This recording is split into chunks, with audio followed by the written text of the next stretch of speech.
예, 오늘은 이단의 교주가 음란한 이유란 제목으로 우리 은혜를 좀 나누었으면 하는데요.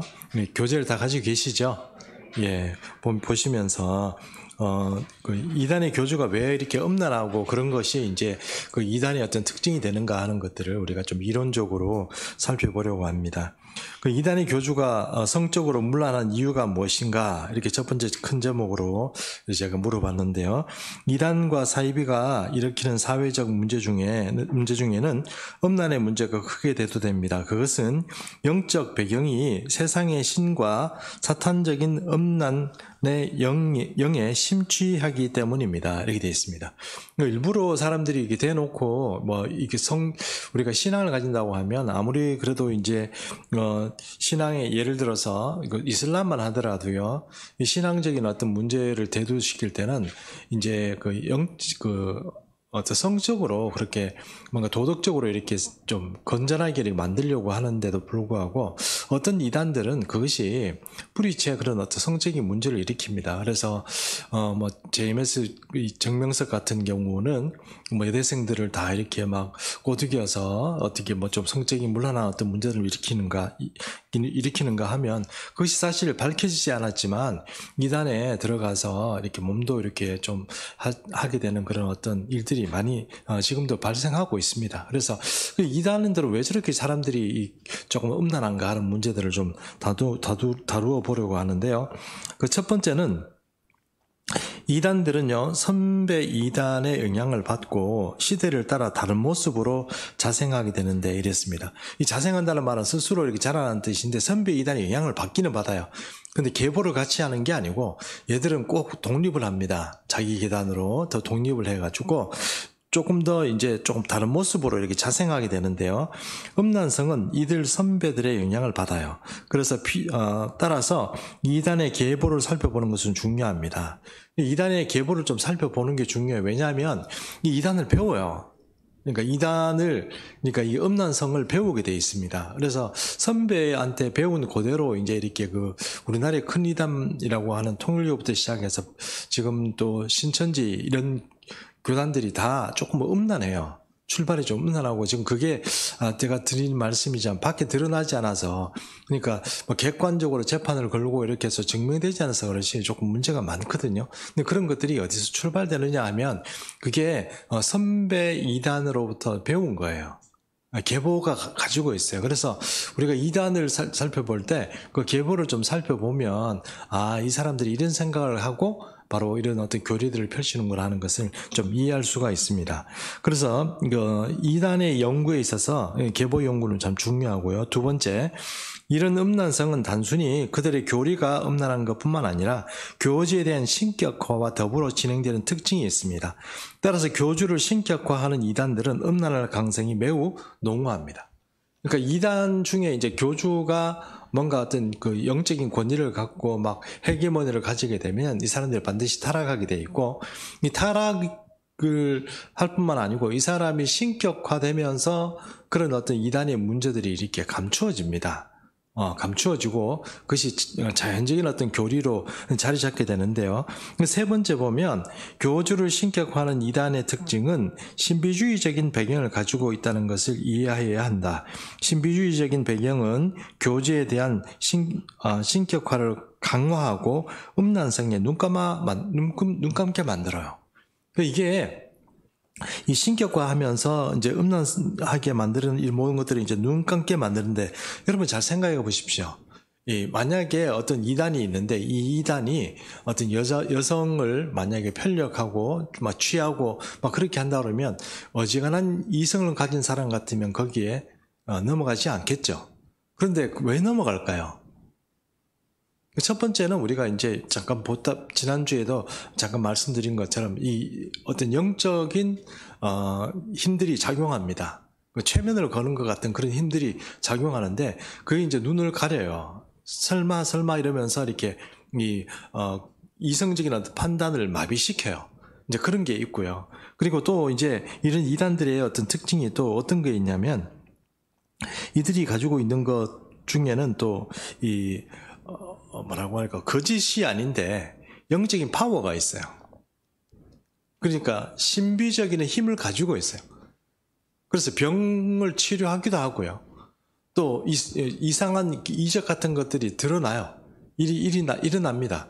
그러다 보니까 그것에 보고 저 사람이 어떤 신적인 어떤 힘을 가지고 있구나 하고 그 사람을 신격화되면 그 사람이 하는 모든 것들이 정당화해지고, 그죠? 정당화되고, 그러면 자기가 어떤 것들이 그 이성적인 어떤 판단력을 잃어버리게 되는 게, 그게 이제 바로 이제 이단의 어떤 특징이다 하는 것입니다. 그래서 여러분, 제가 말씀드리지만, 우리 기독교인을 100으로 봤을 때, 그 중에 25%가 이단입니다. 적지 않은 숫자예요. 그래서 요즘 옛날에는 20%도 왜 25%가 됐냐? 요즘 이단들이 뭐 활개하고 치고 이런 것도 있었지만, 이단들은 코로나 시대라고 그래서 사람들이 많이 빠지고 많이 없어진 것 같잖아요. 그렇지 않아요. 기존 교인들이 많이 빠졌어요. 이해하시죠? 기존 교인들은 숫자가 뭐 이렇게 좀 있다가 뭐 좀 1000만 돼 있다가 지금 막 800만 이렇게 떨어졌다 그러면, 이단들은 어때요? 안 떨어져요. 열성도 안 떨어지고, 그죠? 뭐 헌금도 안 떨어지고, 하여튼 뭐 하나도 안 떨어져요. 근데 교회만 어때요? 사람 떨어지고 뭐 경 떨어지고 교회 문 닫고 뭐 그런 일이 자꾸 벌어지는 거예요. 이렇게 따지고 보면 이단의 숫자가 점점 더 그 포션이라고 그러죠. 쉐어하는 범위가 마켓 쉐어라고 그러죠. 뭐 MS라고 그러기도 하고 마켓 쉐어라고 그러는데, 그 마켓 쉐어가 이단은 더 커졌어요. 그래서 20% 25% 보면 돼요. 좀 늘어난 거죠. 그리고 4명 중에 1명은 뭐예요? 이단입니다. 그 정도까지 왔어요. 이제 뭐 드러내고 그러지는 않지만 그 정도까지 왔어요. 그러니 우리가 이제 이런 이단 연구를 좀 해야 되지 않겠나 그렇게 싶습니다.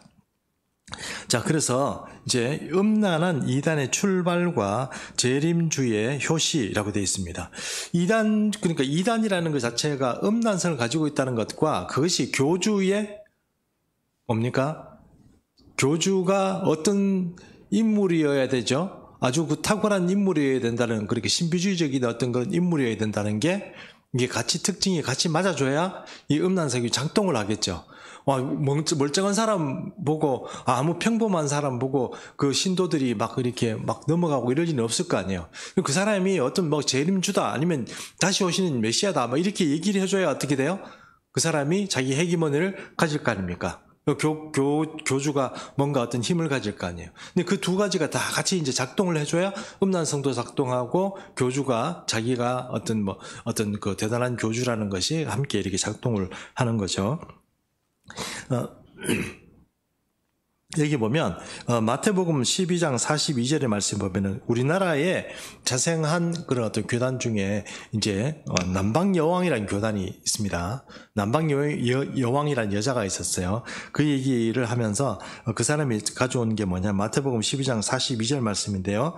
한번 같이 읽어보겠습니다. 시작. 심판 때에 남방여왕이 일어나 이 세대의 사람을 정죄하리니, 이는 그가 솔로몬의 지혜로운 말을 들으려고 땅 끝에서 왔음이거니와 솔로몬보다 더 큰 이가 여기 있느니라. 땅 끝이라는 것은 솔로몬이라는 이 여인에게 온 이 남방 여왕이라는 여자는 말 그대로 이스라엘의 남방 쪽임에 있습니다. 그러니까 아프리카 사람이에요.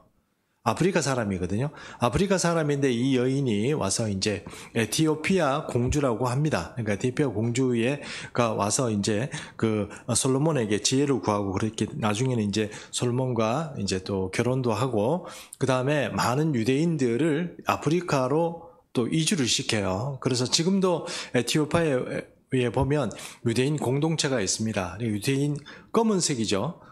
피부가 검은 유대인들이 거기에 살아요. 그래서 그 사람들이 이제 그 어떤 전통을 입증하고 이렇게 해서 알리야 할 때 그 사람들을 또 유대인으로 받아주기도 하고 이렇게 합니다. 여기 보면 심판 때 누가 나타나요? 남방여왕이 왜 나타나요? 남방여왕이 나타나서 어떻게 합니까? 정죄한다고 되어 있죠. 왜 정죄합니까? 왜 예수님을 안 믿었냐고 정죄하는 거거든요.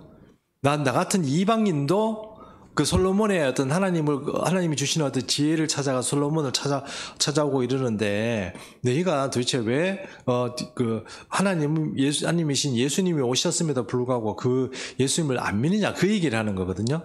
근데 여기다가 그냥 성경 본문에 남방여왕 나왔다고 해서 갑자기 종말에 남방여왕이 나타나면 돼요, 안 돼요? 안 되거든요. 근데 어떤 우리나라의 어떤 여자가 뭐라고요? 자기를 남방여왕이라고 그러는 거예요. 이 종말 때가 됐으니까 내가 남방여왕이 나타나가지고 어떻게 해요? 이 세상을 심판하고 막 비난하고 그렇게 한다 하는 거에 그런 얘기가 나와요. 그래서 몇몇 여성들 이야기가 좀 나오는데요. 정도교의 이순아라는 사람이 있는데 1917년도에 등장해서 평신도로 살다가요. 5살 되는 아기가 이제 1917년도면 언제입니까, 여러분? 일제시대거든요. 일제시대입니다. 일제시대인데 어떤 이제 아들이 이제 5살짜리인데 얘가 아팠어요. 근데 이 사람이 뭐 병을 고치려고 노력을 했는데 안 되는 거예요. 근데 어떤 사람이 지나가다가 이런 병은 교회 가서 기도하면 나는데 이렇게 된 거예요. 그리고 이 이순아라는 사람이 교회를 다니게 됩니다. 전도되어 가지고. 근데 내가 이제 교회를 다니면서 이제 기도를 막 했더니 3일 만에 차도가 있는 거예요. 애가 막 달라지기 시작하는 거예요. 그 3일 더 기도했더니만 애가 확실히 막 달라지는 거예요. 한 달 기도했더니만 애가 완전히 나은 거예요. 그러면서 이순아라는 사람이 이제 사람들을 위해서 기도하기 시작하는 거예요. 막 기도해주고 그러니까 어떤 일이 벌어져요? 귀신이 쫓겨나고 질병이 고쳐지고 막 그런 일들이 막 벌어지는 거죠. 그러니까 이순아라는 사람에 대해서 어떤 사람들이 와, 이 사람이 대단한 사람이다 이렇게 되는 거예요. 그러면 이순아라는 사람은 처음에 이제 신학을 하고 이런 사람도 아니고 처음에 출발이 이제 평신도로 출발했는데 기도하다가 이제 어떤 체험을 하고 또 기도의 체험을 따라서 이제 하나씩 발전해 가면서 어떤 이제 종교화하게 되는 그런 일들이 바로 이 여자를 통해서 시작이 됩니다. 그리고 1913년도부터 1917년 동안 무려 5년 동안요, 무릎에서 피가 나도록 기도했다고 합니다. 그러니까 사람들은 그 당시에만 해도 우리가 이제 기도하는데 굉장히 많이 열을 올렸잖아요. 그 종말의 시대에 오르다 보니까 사람들이 다 그런 마음을 가지고 열을 올리는데 이 피가 나도록 1913년부터 5년 동안 열심히 기도했으니까 사람들이 이 사람의 말을 굉장히 잘 믿었고 또 신유 은사나 이런 것들이 나타났기 때문에 이 사람의 말을 많이 믿었다는 거예요. 이 사람의 기도 제목이 있습니다. 신유 은사, 그 다음에 세계 평화, 조선 독립, 이게 이 사람의 3대 기도 제목이었던 거예요. 그리고 1917년까지 기도하다가 이 사람이 독립운동을 했어요. 17년도에. 독립하다 보니까 천황은 반드시 망하고 조선은 독립한다 이런 식으로 이렇게 막 소리를 지르니까 일본 순사들이 어떻게 해요? 잡아넣은 거죠. 감옥에서 한 옥살이를 좀 하고 나옵니다. 하고 나오니까 이제 몸도 많이 힘들고 이러니까 나오고 나니까 힘이 없겠죠. 그래서 이제 자기를 따르는 사람들 400명을 데리고 어디로 들어가냐면 계룡산으로 들어가요. 계룡산. 계룡산 도사 뭐 이런 거 많잖아요. 그래서 계룡산에 들어가서 거기서 이제 조금 살다가 이게 흐지부지 없어져요. 그리고 이 사람은 이제 신앙적인 기반이 없고 말씀의 기반이 없고 신학 그 어떤 그 교회를 통해서 전문적으로 이렇게 트레이닝을 받은 경험이 없다 보니까 은사는 있고 이런데 그 은사가 잘못되고 나중에는 그 은사가 귀신들하고 그다음에 토속 신앙하고 그런 것들하고 다 이렇게 섞여가지고 유교도 섞이고 토속신앙 미신도 섞이고 기독교도 섞이고 이래가지고 이 사람이 나중에 이제 흔적 없이 이렇게 쓱 사라져버리는 그 일이 됩니다. 근데 왜 이 사람을 맨 처음에 이렇게 우리가 어떤 음란의 문제를 가지고 얘기하냐면은 이 당시에 여성들의 힘을 가지기 힘들었잖아요. 그렇죠? 여성들이 어떤 교세를 만들고 어떤 교단을 만들기가 참 힘들었어요. 근데 이 사람은 바로 그런 어떤 신비주의를 가지고 사람들을 이렇게 보습하는 어떤 그런 여성으로서 출발을 이 여자가 한 거예요. 그럼 참 이게 놀랍게도 여러분, 우리가 이사야의 말씀을 제가 예전에 강의하면서 신들이 여러 신들이 있어요. 뭐 바알도 있고 많이 신들이 많이 있어요. 바벨론에도 신들이 많고 그리고 그리스도 많고 로마에도 많고 그렇잖아요. 근데 가장 진짜 힘 있는 신이 누군지 아세요? 진짜 힘 있는 신? 여자입니다, 여자. 여신이에요. 여신이 진짜 힘이 있습니다. 그거는 여러분, 옛날에 초대교회 때 보면, 바울이 어떤 그런 이야기나 아니면 초대교회 여러 가지 신전들 보면, 여신과, 다른 신, 그러니까 다른 제우스 신이라고 할지라도, 신전에서 크기가 비교가 안 돼요. 예를 들어서 우리가 여러분 잘 아시는 성경에 바알과 아세라가 있죠. 그럼 바알 신이 신전이 크겠어요? 아세라 신의 신전이 크겠어요? 아세라가 월등히 큽니다. 월등히 화려하고요. 그리고 그 신을 따르는 어떤 세속적으로 이렇게 퍼져 있는 그게 여신이 훨씬 막강합니다. 헬라 시대는 어떻습니까? 로마 시대도 마찬가지고 헬라 시대도 여러분 여신이 있잖아요. 제일 막강합니다. 그것은 우리가 나중에 점점 두고 보면서 이사야 할 때 조금 얘기를 하겠습니다만 놀랍게도 이 1919년, 1918년, 17년 이 정도 됐을 때는요. 우리나라에 부흥이 막 일어날 때예요. 그렇죠? 예, 조선시 일본의 어떤 그 압제하에 있기는 부흥이 막 일어나는 그 시점에 오히려 이 음란한 영들의 역사도 같이 일어납니다. 같이 일어나는데 그 사이드에서 이렇게 막 자생적으로 막 성장하기 시작하는데 이제 물론 이제 교회의 부흥과는 좀 틀린 모양으로 그렇게 성장하지만 바로 이런 이수나 이런 사람들이 이제 출마를 하기 시작하는 겁니다. 그다음에 아까 제가 말씀드린 남방여왕 얘기인데요. 남방여왕 얘기는 마태복음 12장 42절의 말씀을 자기에게 적용했습니다. 자기가 누구라고요? 내가 남방여왕이다 이러고 나타난 거예요. 여자가 나타났습니다. 나타나가지고 안수만 하면요 만병통치의 어떤 그런 기적들이 이제 일어난다고 그렇게 주장했고 이 여자가 이제 막 다니면서 뭐 집회 같은 걸 많이 했어요. 이 남방여왕이. 우리는 남방여왕이라는 것 자체가 이제 흔적이 없었기는 잘 모르지만 초대교회는요 이 다니면서 집회를 많이 했어요. 이 여자가. 그래가지고 교회 같은 데 다녀가지고 집회도 하고, 그래 목사님들 중에 이 사람이 뭐 또 신유 연사도 있고 이러니까 뭐 교회를 좀 부흥시켜 봐야 되가 이런 분들은 어떻게 해요? 집회 좀 해주세요 이랬고, 또 어떤 사람은 어떻게 해요? 이상한 소리 하네, 꺼져라 뭐 이렇게 있는 사람도 있고, 어떤 형태로 여러 가지가 이랬었는데 이 남방여왕도 이제 이 아까 우리가 조금 이따 살펴보겠지만 피가름이라는 게 있습니다.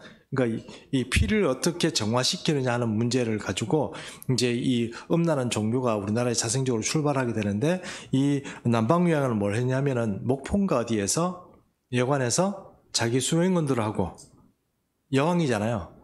그리고 여왕은 뭐예요? 수행하는 남자들이 좀 있겠죠. 그 남자들하고 음란한 짓을 하다가 경찰에 잡혔어요.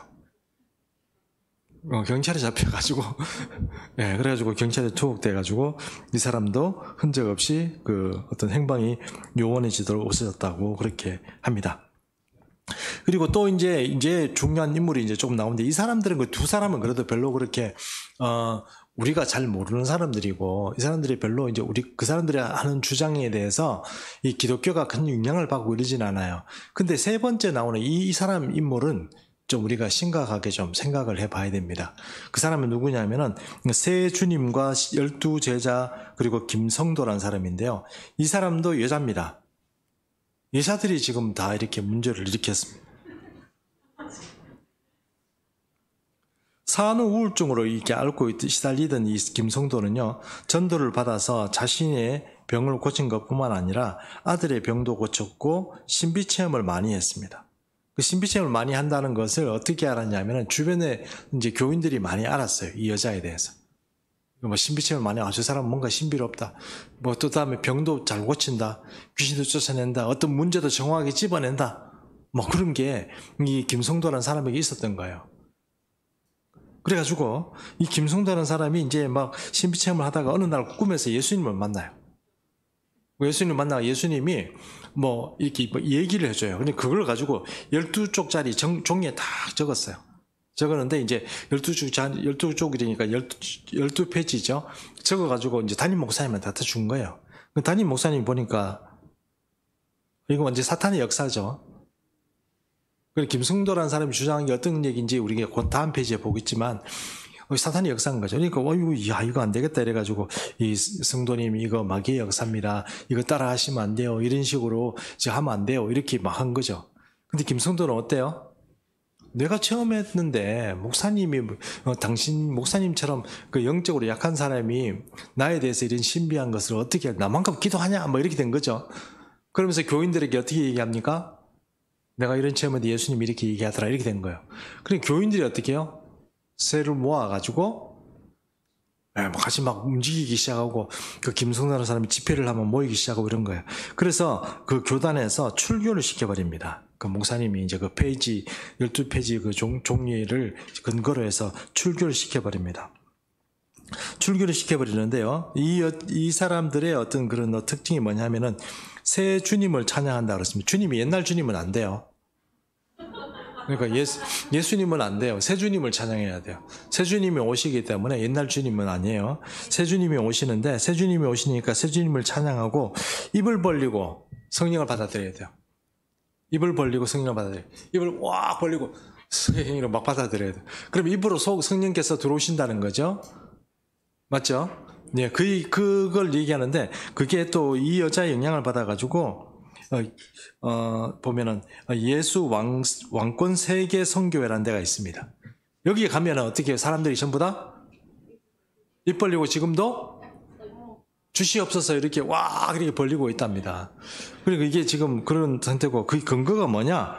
시편 81편 10절 후반절인데요. 내 입을 크게 열라 내가 어떻게 해요? 채우리라 하였으나 이래가지고 입을 팍 벌리고 와 이래 쥐야 이러면 숨 쉬듯이 막 입에 막 젖고 있으면 주님이 어떻게 해요? 성령으로 어떻게 입에다 막 넣어준다는 거예요. 근데 그게 그렇게 이제 한다는 거예요. 이게 참 전 이런 말 들을 때 가끔씩 저는 좀 긴장돼요. 왜냐하면 여러분 내 입을 넓게 열라 이런 거 부흥사들도 얘기하고 저도 얘기하거든요. 크게 얘기하고 크게 구하라 뭐 이렇게 얘기하잖아요. 근데 이렇게 해놓으면 어떻게 해요? 말하기가 곤란하죠. 만약에 예를 들어 추수꾼 같은 이야기도요. 그거 사실 굉장히 중요한 말이거든요. 근데 신천지가 쓰니까 어떻게 돼요? 우리 있으면 이상해지잖아요. 그러니까 말 못 쓰죠. 그리고 여러분 잘 아시는 포항에 보면 그 아파트 이름이 신천지가 있어요. 신천지야. 신천지 아파트가 있어요. 우방이라는 회사에서 지은 신천지 아파트 단지가 있거든요. 그 신천지 단지 그거 이름 바꾸자고 난리 친 적이 있어요. 지금 바뀌었는지 안 바뀌었는지 모르겠어요. 모르겠는데 신천지가 하도 난리를 치니까 그 아파트 이름도 바꿔요. 신천지. 그 신천지 좋은 거잖아 이름이. 신천신지의 어떤 약자인데 여러분 우리가 새하늘과 새 땅 얘기할 때 그걸 한자로 얘기하면 신천신지 이렇게 얘기하잖아요. 근데 그거를 가지고 이제 신천지가 쓰다 보니까 우리는 못 쓰고 그런 일이 벌어진다는 거예요. 그래서 하여튼 입을 넓게 열라 이러면은 하나님께서 채우신다 하고 이렇게 쓰는 게 바로 이 누구의 얘기냐? 김성주의 얘기라는 겁니다. 김성도의 이야기라는 겁니다. 그래서 김성대는요, 요 얘기만 한 게 아니고, 아까 12페이지 어떤 이야기를 썼다고 그랬잖아요. 그런 어떤 그 하나님으로, 예수님 만나가지고 예수님으로부터 받았던 이런 교리를 가지고 이 사람이 이제 교리화 시켜요. 그것을 한 4가지로 정리하면 뭐냐면, 첫 번째, 새 주님이 나타났습니다. 회개해야 됩니다. 새 주님이 나타났을 때 회개해야 됩니다. 재림주는 구름을 타고 오는 게 아니라 누구를 통해 와요? 여인의 몸을 통해서 온다는 거예요. 그래 이게 참 곤란하죠. 우리는 지금 예수님이 오시면 어떻게 오십니까? 새 주님이라는 표현은 하면 안 되지만 예수님이 어떻게 오세요? 구름 타고 오신다고 그렇게 얘기하잖아요. 물론 그 상징적인 의미가 있습니다만 여기는 어떻게 여인의 몸을 통해서 와야 되겠죠? 왜요? 자기가 어떤 그것을 뭔가 이렇게 좀 일어나 시키려니까 그게 이제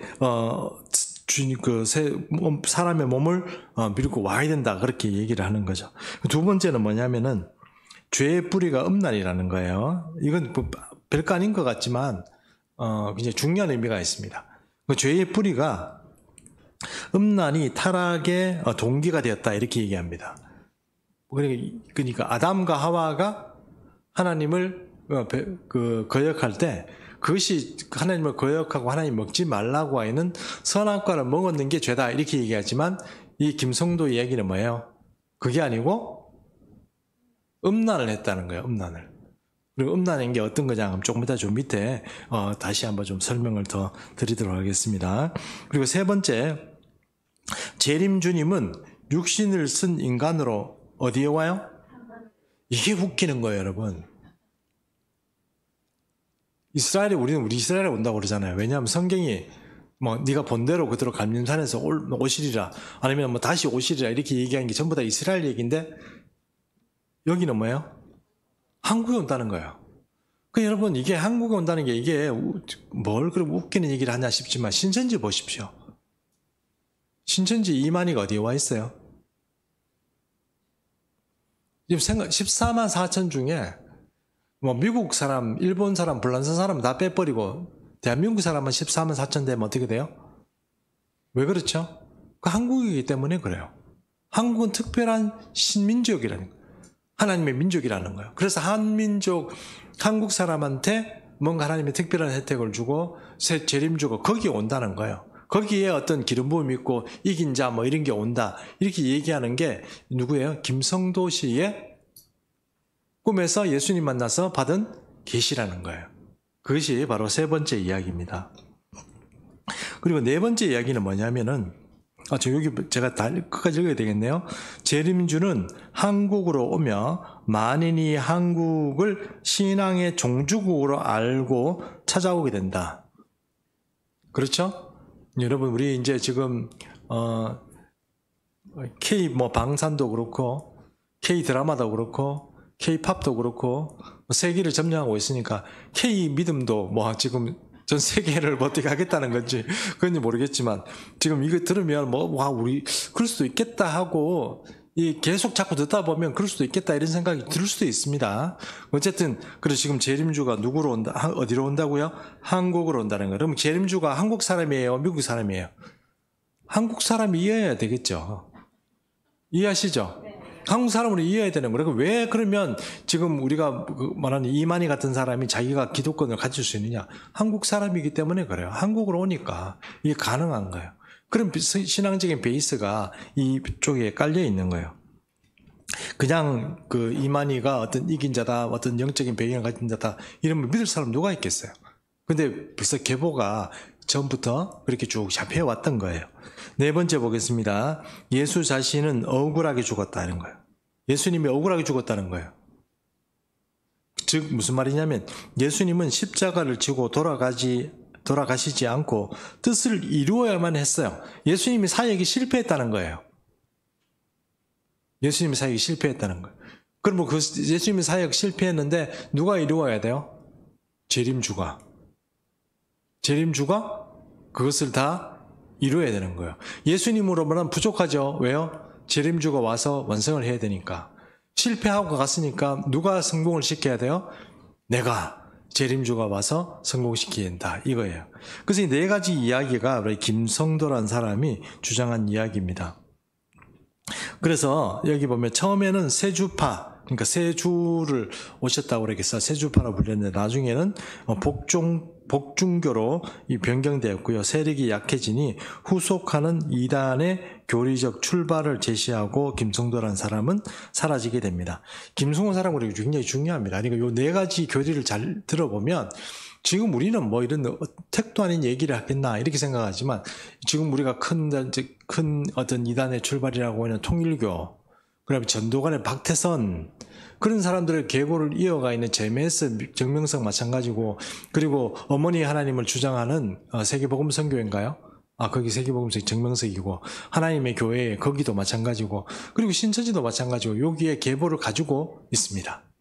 그러니까 이런 어떤 기본적인 어떤 틀을 이 사람들이 교리적으로 가지고 있습니다. 그렇기 때문에 이제 그 출발점이 이 김성도라는 사람이 교리화시켰다는 거, 그것을 한번 살펴볼 필요가 있다는 것입니다. 이 교리는 후에 백남주, 정득은, 문선명으로 뒤를 이은, 그리고 음성으로, 그리고 또 그 뒤를 이은 박태선과 신천지까지 이런 교회들이 이어지게 됩니다.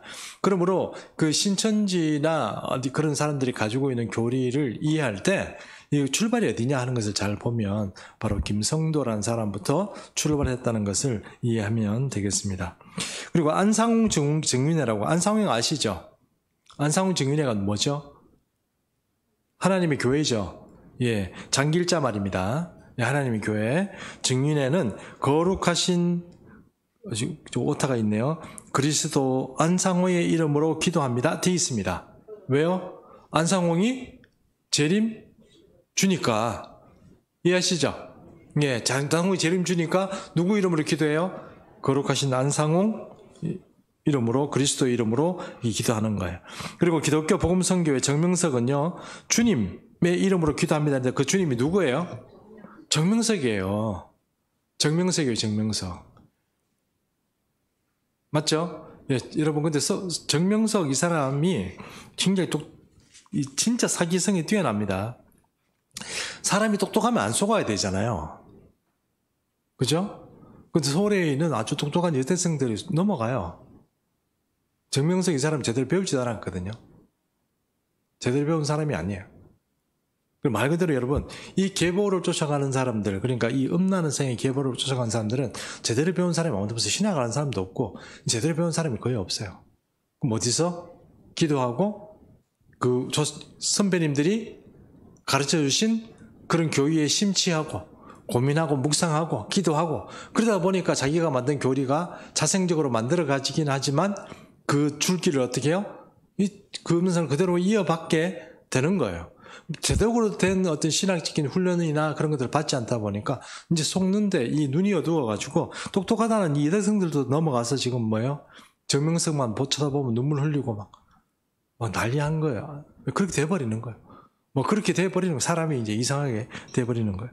그리고 이제 여기서 말하는 것처럼 예수님 이름으로 기도합니다. 이게 아니고 주님의 이름, 정명석의 이름으로 기도합니다. 되고 거룩하신 종 그리스도 안상호의 이름으로 기도합니다. 이렇게 돼버리는 거예요.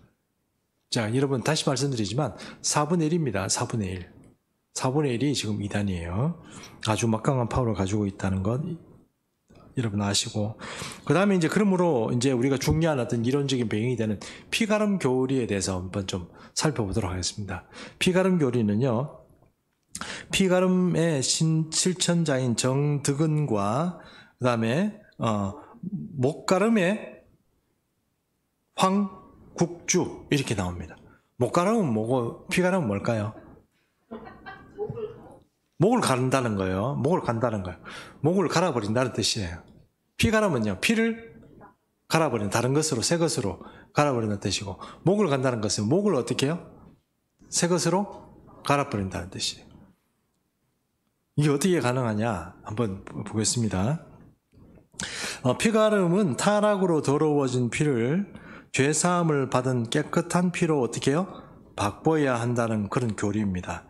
왜냐하면 김성도의 주장처럼 음란이 타락의 동기로 보기 때문입니다. 자, 이제 우리가 아까 읽어봤던 성경 본문 말씀 중에 창세기 3장 6절과 7절 말씀을 한번 읽어보도록 하겠습니다. 같이 읽습니다. 시작. 여자가 그 나무를 본즉 먹음직도 하고 보암직도 하고 지혜롭게 할 만한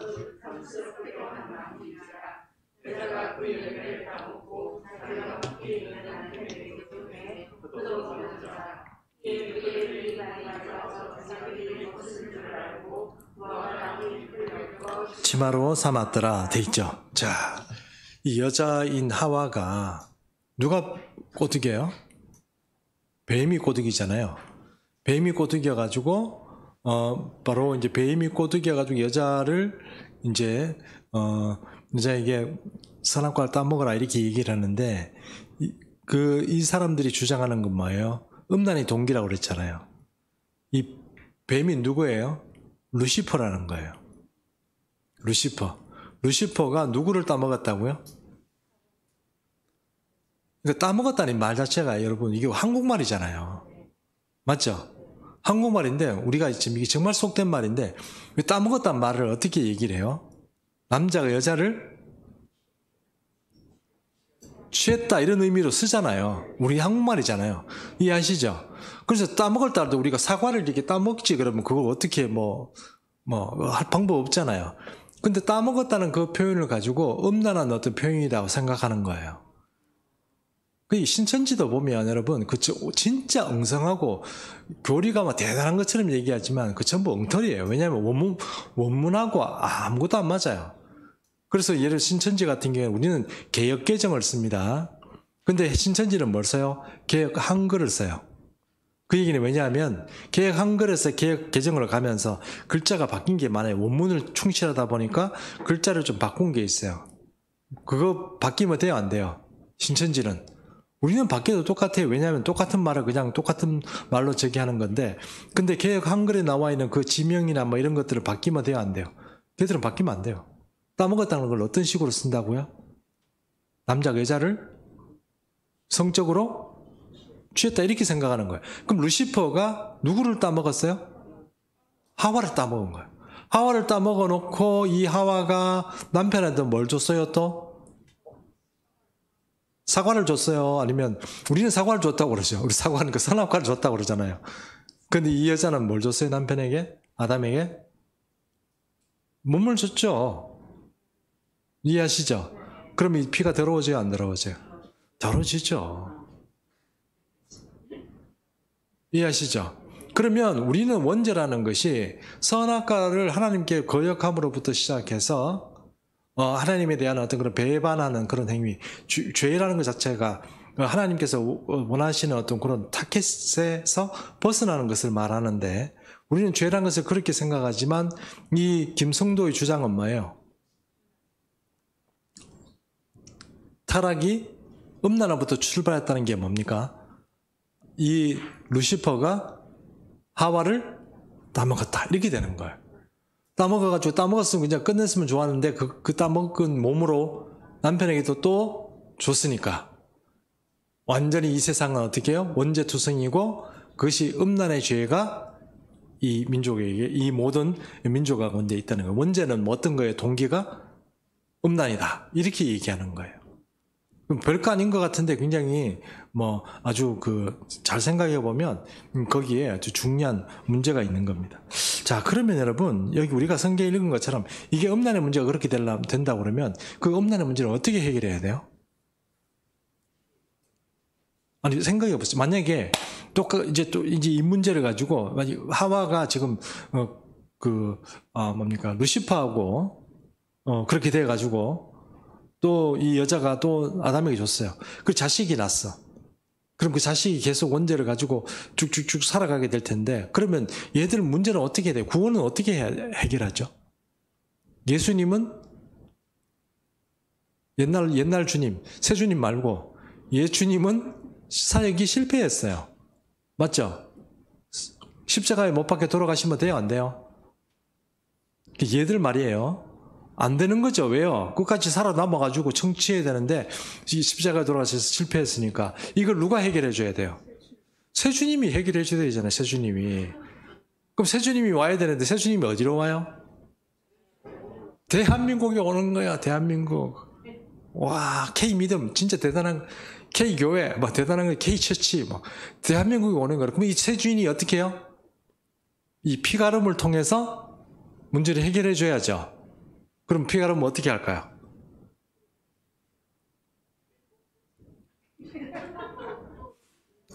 이 새 주인도 어떻게 해요? 여자를 아까 우리 했던 표현으로 따먹어야 되는 거죠.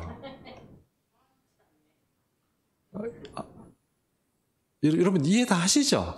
우리 어린이니까 다 이해하잖아요. 그러니까 이 새 주인이 와가지고 여자를 따먹어야 되는 거예요. 따먹고 이 여자는 어떻게 해야 돼요? 예를 들어서 송일교 같은 경우에 따먹었어요. 따먹으면 이 여자가 누구하고 결혼을 해야 돼요? 또 결혼한 어떤 혼인하고 결혼하고 이렇게 해야 되죠.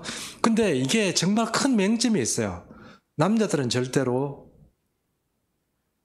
그 새 주님의 은총을 못 받아요.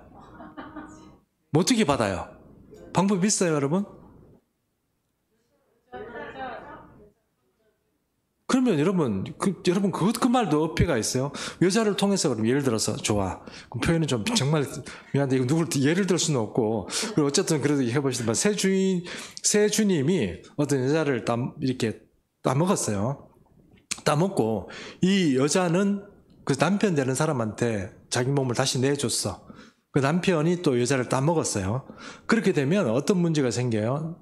여자도 구원받고 원죄가 해결되고 나도 해결이 되겠죠. 그죠? 그러면 여러분 이 여자 말입니다. 다른 사람은 어떻게 해결할 수 없을까요? 전도를 하려면 누구를 남편은 끝났고 뭐 어떻게 해야 돼요? 뭐 이해하시죠? 조금. 그러니까 말이 이제 어떻게 되는 거예요? 좀 남자는 직접 따먹힐 수도 없고 방법이 없네. 그리고 여자를 통해서 했는데 그것도 문제가 되고. 그리고 여자가 만약에 정말 그렇다 그러면 여자는 어떻게 해요? 자기를 다 줘야 되는 거죠. 자기 부원하려고 그러면 사람은 문제를 해결해 줘야 되는데 해결해 줘요, 안 해줘요? 못 해주죠. 그게 그렇게 되면은, 근데 실천적으로 그렇게 자기를 내어준 여자가 있어요. 그 밑에 또 나옵니다. 근데 그런 여자가 있는데, 어쨌든 그런 그러니까 원죄를 해결하는 그런 어떤 새 교리라는, 새 주인의, 주님에 따라서 그 어떤 이 피가름의 어떤 교리로 한다는 것이 이게 말이 성립이 안 되게 돼 있습니다. 이해하시죠? 우리가 이제 처음으로 말하는 어떤 성경적인 도덕적인 그런 문제를 떠나가지고 그 말 자체가 말이 안 되는 거예요. 그럼 예수님 하여튼 얘기가 안 되는 거예요. 그래서 비판을 하는 고기 한번 몇 가지를 보겠습니다. 죄의 문제는 피의 문제가 아닙니다. 죄악의 문제는 우리와 하나님의 어떤 인격적인 문제예요. 하나님과 우리의 인격적인 문제지 절대로 피 문제가 아니에요. 피를 섞어서 어떻게 해결할 수 있는 문제가 아닙니다. 이해하시죠? 예, 피를 섞어서 어떻게 해결할 문제가 아니에요. 피를 뭐 남자를 따먹고 여자를 따먹고 이런 문제로 해결할 문제가 아닌데도 불구하고 그게 아까 제가 말씀드린 것처럼 이 음란성을 가지고 있는 이단적인 종교가 그리고 또 교주가 세주님이나 아니면 메시아, 새로운 메시아나 아니면 특별한 어떤 그런 헤게모니를 가지게 될 때 이게 두 개가 상호작용하면서 생기는 거예요. 그래서 첫 번째는 죄의 문제는 그럼 어떤 피의 문제가 아니다 하는 거. 물론 이제 죄의 문제를 예수님께서 해결해 주시고 또 피의 제사로 예전에 드렸기 때문에 짐승을 잡아서 했기 때문에 여러분 잘 생각해보세요. 그러면 구약 자체가 전부 다 엉터리가 되는 거예요. 왜요? 구약에는 내 죄를 전가시키죠. 누구에게 전가시켜요? 동물에게 전가시키잖아요. 죄가 있는, 내가 죄가 있으면 그 죄를 보면, 주님께 속죄를 해야 되겠다. 이러면 내가 뭘 해야 돼요? 제사를 드리죠? 짐승에게 손을 얹고 내 죄를 전가시키죠. 맞죠? 그렇게 하잖아요. 근데 그러면 그건 하나님이 만들어 놓은 법인데, 그러면 그거는 어떻게 되는 거예요? 말이 안 맞는 거예요. 그렇죠? 그리고 우리가 절기나 아니면 예수님의 생애에 대해서 이렇게 이제 말씀드리면서 점점 우리가 지금 이방인들이 잘 이해하지 못하는 그런 절기의 문제들을 가지고 새벽 기도도 계속 말씀을 드리고 있지만 주님은 나름대로 다 고안을 해 놓으신 거예요. 이런 방법은 절대로 주님의 방법이 아니라는 거, 그걸 이해를 좀 하셔야 됩니다. 두 번째, 믿음이 아니고 구원자의 영체 교환을 통하여 한다는 것은 음란의 문제를 이야기합니다. 영체 교환이 뭐라고요? 영적인 어떤 체질이나 어떤 그런 것들을 이제 교환한다는 거예요. 그러니까 남자하고 이 새 주님이 여자하고 합쳐져야 피가 가름된다는 그런 어떤 이론은 이게 음란의 문제이지 결코 어떤 영적인 문제는 아니라 하는 것입니다. 이런 신앙은 여러 면에서 교리적인 맹점이 있습니다. 제가 교리적인 맹점 제가 몇 가지 말씀드렸죠. 남자는 어떻게 해요? 방법 없죠? 만약에 총각이에요. 제가 총각이에요, 만약에. 나는 구원 받아요, 못 받아요? 왜요? 피가를 못 받으니까. 이해하시죠? 제가 나이가 한 50 됐어요. 장가를 못 갔어요. 나는 어떻게 돼요? 구원 못 받아요. 왜요? 피가를 못 했으니까. 뭔가 이렇게 그렇다고 남자한테 가서 받을 수도 없고. 이해하시죠? 안 맞다는 말이에요. 그 말이 틀린 말이에요. 교리적으로 만들 때는 그게 어떤 뭔가 거기에 막 익숙해서 막 맞을 때는 그게 맞는 것 같지만 구원은 결코 육적인 것이나 이런 것들에 섞여서 나오는 게 아니라 하는 것입니다. 네 번째, 실천자가 있습니다. 정덕은이라는 사람인데요. 이 사람은 성병으로 죽었어요. 제가 얘기했잖아요. 만약에 내가 이거 주님의 어떤 은총을 받았어. 새 주님의 은총을 받았어. 그럼 이 여자가 나는 사람들을 구원하기 위해서 뭘 해야 돼요? 아무한테나 내 몸을 내어줘야 되겠죠? 이해하시죠? 내 몸을 막 내어줬어요. 그러면 내 몸을 이어주면 따르는 게 뭐예요? 성병이겠죠. 그 일설에 의하면 매독인지 뭔지 모르지만 이 성병에 걸려서 죽었습니다. 이 여자. 네. 그 정덕은이라는 사람은 여러분 지금 여기서 잠깐 언급됐습니다만 정덕은이라는 사람이 질병을 치유하고 또 귀신을 쫓아내고 그런 어떤 힘 있는 기도의 힘이 있었을까요? 없었을까요? 신비적인 힘이 있었습니다. 여러분 그게 분명히 이해하셔야 돼요. 마귀도 힘이 있습니다. 근데 그것이 있다고 해서 우리가 원듯이 믿을 건 아니지만 없다고 해서 또 우리가 뭐 제가 할 필요는 없겠지만 그래도 있다고 하더라도 이런 문제를 일으키는 사람이 있습니다. 그렇게 쫓아가면 안 되겠죠. 그 다음에 또 이 정덕은은 문선명의 통일교와 박태선의 전도관에 매우 중대한 영향을 미쳤고요. 그리고 피가름의 교리가 유행할 때 아까 제가 말했죠. 목가름의 교리 맞죠? 목가름의 교리도 유행했습니다. 황국주라는 사람인데요. 이 사람은 남자예요. 이 정덕은이라는 사람이 여자고 황국주는 야 피를 갈아 웃기시네. 나는 목을 갈았어. 목을 어떻게 갈았어? 주님이 나타나셨는데 내 목이 잘렸어. 날아가 버렸어. 근데 머리가 막 갑자기 막 나타났는데 예수님이 머리가 여기 나타난 거야. 그래서 내 목에서 막 머리가 올라왔는데 예수님 머리가 나온 거야. 그래서 나의 생각도, 나의 지식도, 내가 보는 어떤 것도 내 말도 뭐예요? 예수님이네? 왜요? 목을 갈아버렸으니까. 피 간 거 가지고 뭘 그래? 나는 목을 갈았어. 그죠? 그래가지고 이 사람이요, 여성 신도 60명을 몰고 다녔어요. 네?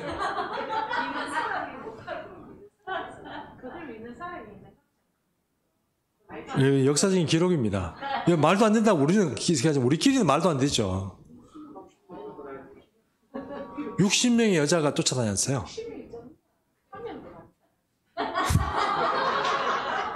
혹시 뭐 제가 이런 얘기를 하고 막 제가 오늘 막 이렇게 열성적으로 막 이렇게 얘기하고 그러니까 여러분 혹시 저를 생각한 건 아니겠죠? 제가 이런 게 아니고 황국주라는 사람이 그랬다고. 이 사람이 60명이나 몰고 다니고 그러다가 보니까 이제 슬슬 이제 이상한 짓을 한 거예요. 막 만지고 막 아시죠? 막 그런 일이 벌어진 거예요. 그리고 이 사람이 우리 어디에서 있던 사람인지는 모르지만 황국주라는 사람이 남한 사람인데 북한의 평양까지 막 도보 행진을 하는 거예요. 예수님처럼. 예루살렘 올라간다 이러니까. 한국의 예루살렘이 어디예요? 당시에는 평양 올라가니까 여자들이 같이 붙여가지고 60명도 다 예수님 따라간 거예요. 그러다 가는 길에 뭐 이렇게 뭐 만지고 뭐 이렇게 못된 짓 하고 그러니까 사람들이 정지 떨어지고 뭐 그렇게 된 거죠. 이상하다 하고 뭐 이렇게 된 거죠. 이 사람이 나이 최후는 어떻게 되냐면 대구에 내려와가지고 두 사람을 데리고 술 장사를 하다가 죽었다 버려.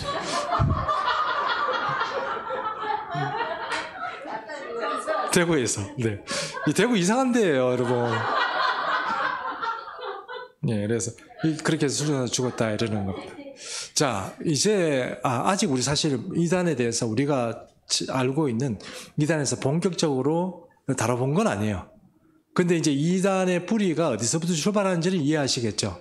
그러므로 신천지가 됐건 문선명이 됐건 자기가 만들고 창의하고 어떤 자기가 정말 영적인 어떤 그런 고민과 그런 가운데서 어떤 교리를 만들어내고 이런 게 아니고 누구한테 받았다?